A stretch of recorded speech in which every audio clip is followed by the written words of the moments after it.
rahmatullah suñu mbokku téléspectateurs yi seetaan ci Sen TV ak ci seen chaîne YouTube Clair Vision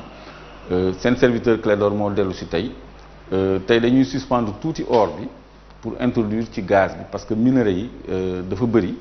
te il faut lu nekk ñu laajee leen ci biir leeral leen ci donc tey dama bëgg tuuti ñu waxtaanee production gaz du Sénégal boobu ba tey.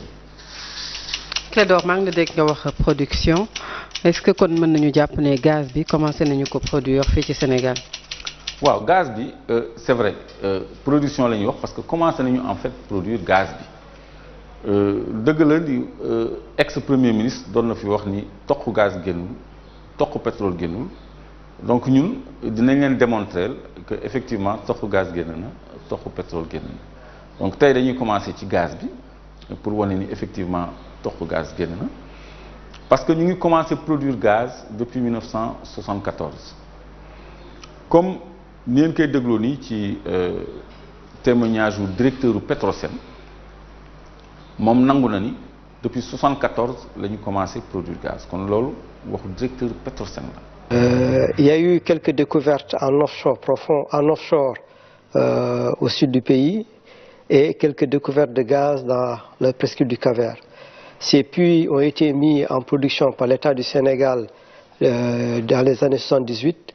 et en 87, Petrosen et Tullow Oil ont repris cette production et récemment en 2002, Petrosen et Fortesa ont repris encore cette production avec de nouveaux puits. nee na production bi Tullow Oil moo ko reprendre en 78 gannaaw gi Fortesa jël ko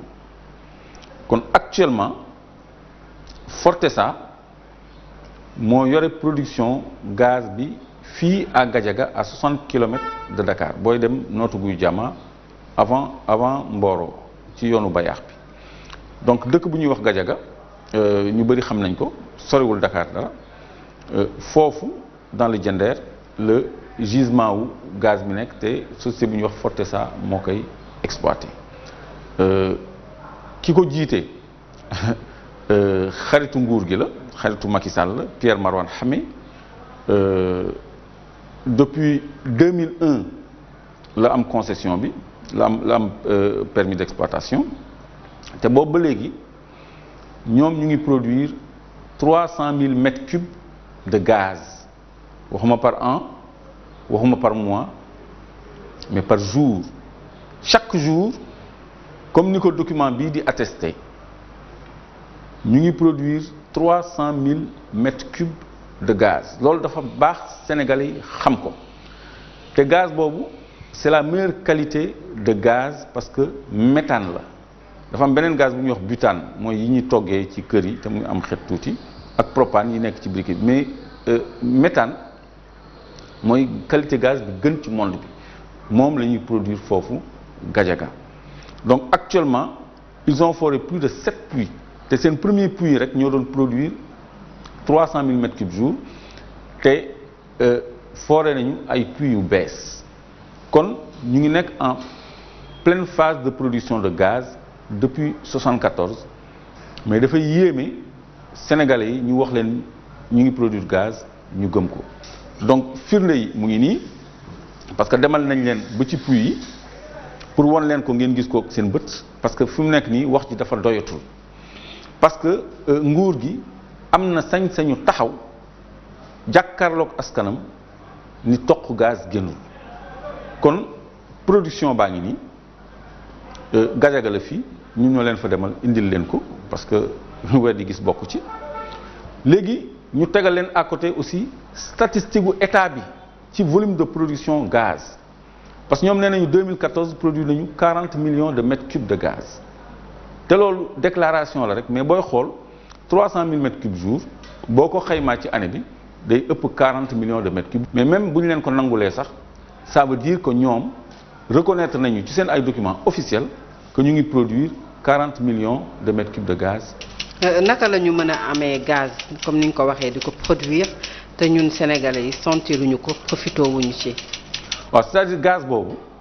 méthane la maanaam gaz bu baax la ñun duñ ko jëriñoo mais doxandéem yi nekk biir Sénégal ñoo ci am priorité ci Sénégal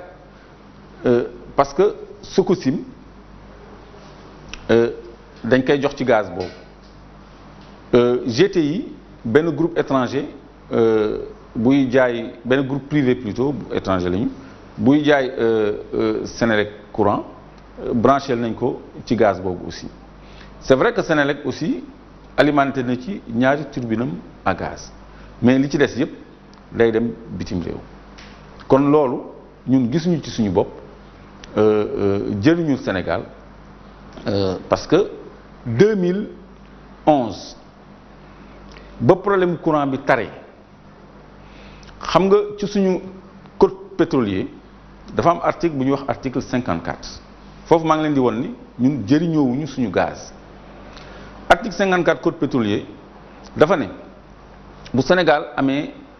gaz wala pétrole mën na ko teg loxo pour la satisfaction de la consommation nationale maanaam li réew mi soxla dañ ko koy jox ba pare kii exploité doogu yóbbu li des bitim réew te bu demee noonu ñun la ñuy fay mooy njëg ba muy jar bitim réew sur le marché international kon ki nga xam ni mooy produire fii Fortesa intérêt am la sax parce que dootul am à transporter son gaz jusque sur le marché international mu ajouté ci ay coûts de transport pour jaay ko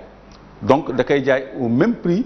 ba nga ko doon jaayee bu ko transporter ba marché national international jaay ko foofu donc loolu la ko Sénégal di jëndee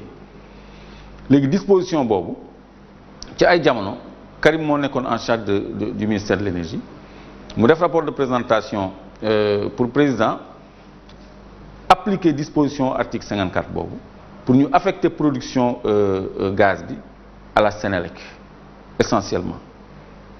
Abdoulaye Wade jël décret baa ngi nii